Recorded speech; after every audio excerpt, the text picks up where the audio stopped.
नमस्कार दोस्तों, welcome to my channel math classes Om Prakash sir. दोस्तों आज हम लोग प्रश्नावली 11.1 कंस्ट्रक्शन के क्वेश्चन नंबर 2 को बनाएंगे। क्वेश्चन कहता है कि 4 सेंटीमीटर, 5 सेंटीमीटर और 6 सेंटीमीटर भुजाओं वाले एक त्रिभुज की रचना कीजिए। सबसे पहले हम लोग 4 सेंटीमीटर, 5 सेंटीमीटर और 6 सेंटीमीटर वाले त्रिभुज की रचना करते हैं। दोस्तों सबसे पहले 4 सेंटीमीटर, 5 सेंटीमीटर, 6 सेंटीमीटर वाले में बेस जो है 6 सेंटीमीटर ले लेंगे। ऐसा इसलिए दोस्तों क्योंकि जो नीचे बेस होता है वह बड़ा लेंगे तो ठीक रहेगा। आप चाहे तो 5 भी ले सकते हैं, 4 भी ले सकते हैं अपने सुविधा अनुसार। चलिए हम लोग बेस जो है वो खींच लेते हैं, कितना 6 सेंटीमीटर। ये 6 सेंटीमीटर हम लोग बेस खींच लिए। इसका नामकरण कर लेते हैं दोस्तों। इसका नाम रख लेते हैं बी और इसका नाम रख लेते हैं सी। अब बी को केंद्र मान के एक 4 सेंटीमीटर का खींचेंगे आर्क और सी को केंद्र मान के 5 सेंटीमीटर का। या पहले आप 5 को भी खींच सकते हैं, बाद में 4 को भी खींच सकते हैं। यह आपके ऊपर निर्भर करता है कि आप पहले किसे खींचते हैं। चलिए हम लोग बी पर से 4 सेंटीमीटर एक आर्क खींच लेते हैं। तो ये प्रकार लेंगे और ये स्केल में 4 सेंटीमीटर माप लेंगे। 4 सेंटीमीटर मापने के बाद दोस्तों इसे बी के केंद्र पे रख के बी बिंदु से एक आर्क खींच लेंगे। आप लोग परीक्षा में पेंसिल का प्रयोग करेंगे दोस्तों। यहाँ हम लोग पेन का प्रयोग इसलिए कर रहे हैं क्योंकि आप लोगों को अच्छा से दिखाई दे। उसके बाद ये आर्क खींचने के बाद फिर हम लोग 5 सेंटीमीटर का आर्क खींचेंगे। चलिए पहले नाप लेते हैं। 5 सेंटीमीटर माप लेंगे। ये रहा 5 सेंटीमीटर। इसे सी बिंदु पे रखेंगे और इसे फिर आर्क खींच लेंगे। जो दोनों आर्क कटान बिंदु जहां होगा उससे बी को मिला लेंगे और सी को मिला लेंगे। तो चलिए बारी बारी से मिलाते हैं। इस बिंदु को बी से मिला दिए। इस बिंदु का नाम हम लोग ए रख लेंगे और फिर इसको ए को सी से मिला देंगे। यह त्रिभुज ए बी सी का निर्माण हो गया। आगे पढ़ते हैं। क्या कहा था क्वेश्चन में दोस्तों? त्रिभुज की रचना कीजिए और फिर इसके समरूप एक अन्य त्रिभुज की रचना कीजिए जिसकी भुजाएं दिए हुए त्रिभुज की संगत भुजाओं की 2:3 गुनी हो। इसके लिए हम लोग क्या करेंगे? बी से एक न्यून कोण खींचेंगे, एक रेखा खींचेंगे और उसे 3 अनुपात में काटेंगे और उसे 2/3 के अनुपात में इस त्रिभुज जो है इस त्रिभुज के 2/3 अनुपात में काटेंगे। चलिए आगे का प्रोसेस करते हैं दोस्तों। बी पर से हम लोग एक न्यून कोण खींचेंगे। न्यून कोण मैं इससे पहले भी वीडियो में मैं चर्चा कर चुका हूं कि 90 डिग्री से जो छोटा एंगल होगा वो न्यून कोण होगा। तो आप अपने सुविधा अनुसार खींच सकते हैं। चलिए हम खींच लेते हैं अपनी सुविधा अनुसार। एक रेखा खींच लिए जिसका नाम हम इसको रख लेते हैं एक्स, अर्थात बी एक्स रेखा हो गया। मैंने कहा कि 2/3 दिया रहे, 5/2 दिया रहे, अर्थात जो सबसे बड़ा नंबर हो उतना खींच लीजिए इसमें। तो 3 हमें है सबसे बड़ा नंबर 2/3 में, तो हम लोग 3 आर्क को खींच लेंगे। ये अपने सुविधा अनुसार आप ले सकते हैं। चलिए हम लोग इतना पे एक एग्जैक्ट ले लेते हैं। आप भी अपने सुविधा अनुसार लेके काट सकते हैं।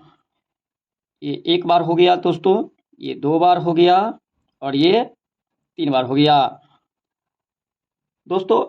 इसके बाद 2/3 जो है इसमें जो हर में, ये ऊपर वाले को अंश बोलते हैं हम लोग जानते हैं, नीचे वाले को क्या बोलते हैं? हर। तो हर में जो हमेशा रहेगा उससे सी को मिलाएंगे। अर्थात अगर 3/2 रहता तो हम लोग 2 से मिलाते सी को। तो अभी क्या है? हर में 3 है इसलिए 3 को, अर्थात इसका पहले नामकरण कर लेते दोस्तों। बी है तो इसको क्या कर लेंगे? B1। इसको क्या कर लेंगे? B2। इसका क्या नाम रख लेंगे? B3। अब B3 को सी से मिला लेते हैं। तो B3 को सी से मिला लेते हैं दोस्तों। चलिए ये मिल गया। अब हमें 2:3 अर्थात 2 से 2 B2 से मतलब B3 और C जो भुजा है उसकी समांतर जो एक भुजा होगी वो B2 से कटेगी। इसके लिए हम लोग इससे पहले भी वीडियो में चर्चा कर चुके हैं कि कैसे काटते हैं। तो एक आर्क ले लेंगे अपनी सुविधा अनुसार और इस एंगल से काटेंगे। फिर B2 से भी उसी आर्क को बिना हिलाए खींच लेंगे। जितना कोण इसका होगा उतना ही कोण जो B2 पर से काटे हैं उसका भी आर्क खींच लेंगे। चलिए इसको माप लेते हैं दोस्तों। ये रहा और इसी आर्क को हम लोग जो B2 पर से काटे थे उसको खींच लेंगे और जो कटान बिंदु होगा उसको B2 से मिला लेंगे। तो ये रहा B2 और ये रहा इसका कटान बिंदु। इसको हम लोग मिला लेते हैं।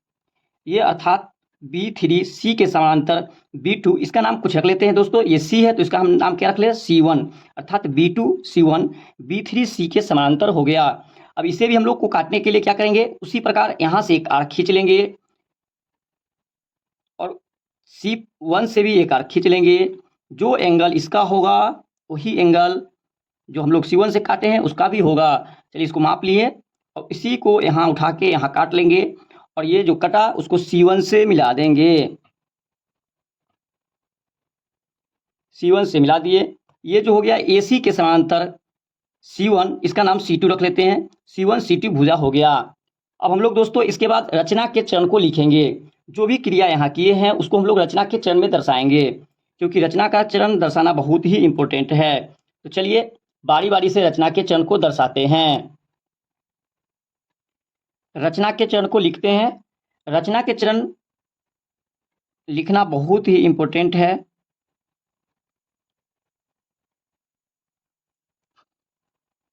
चलिए पॉइंट नंबर 1 में सबसे पहले हम लोग 4 सेंटीमीटर, 5 सेंटीमीटर, 6 सेंटीमीटर भुजा वाले क्या किए थे, त्रिभुज की निर्माण किए थे। तो लिख लेंगे 4 सेंटीमीटर, 5 सेंटीमीटर, 6 सेंटीमीटर भुजाओं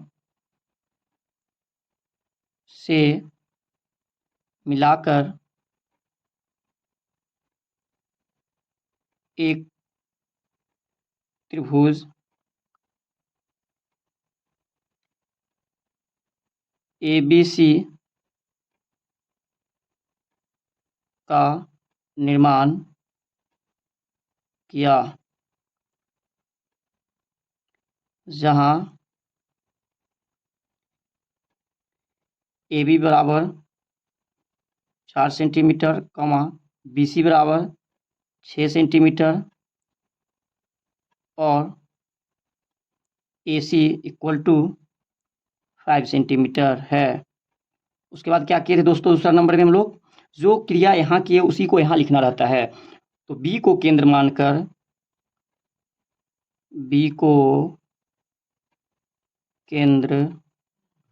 मानकर BX रेखा खींचा, जहां न्यून कोण CBX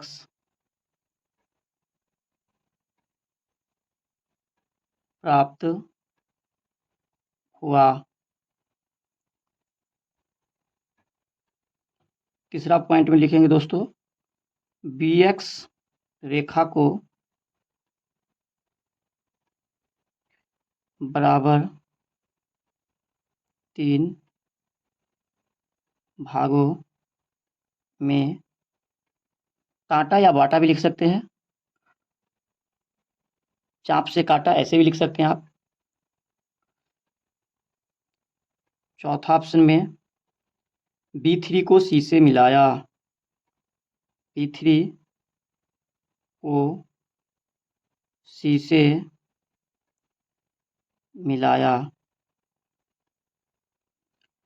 पांचवा ऑप्शन में लिख सकते हैं कि B3C रेखा खंड के समांतर B2C1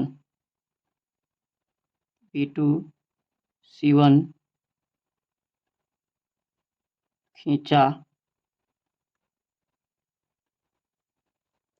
उसके बाद हम छठा ऑप्शन लिख सकते हैं, AC रेखाखंड के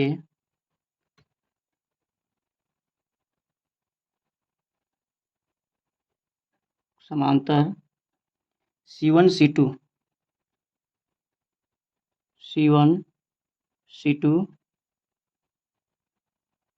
रेखा खींचा।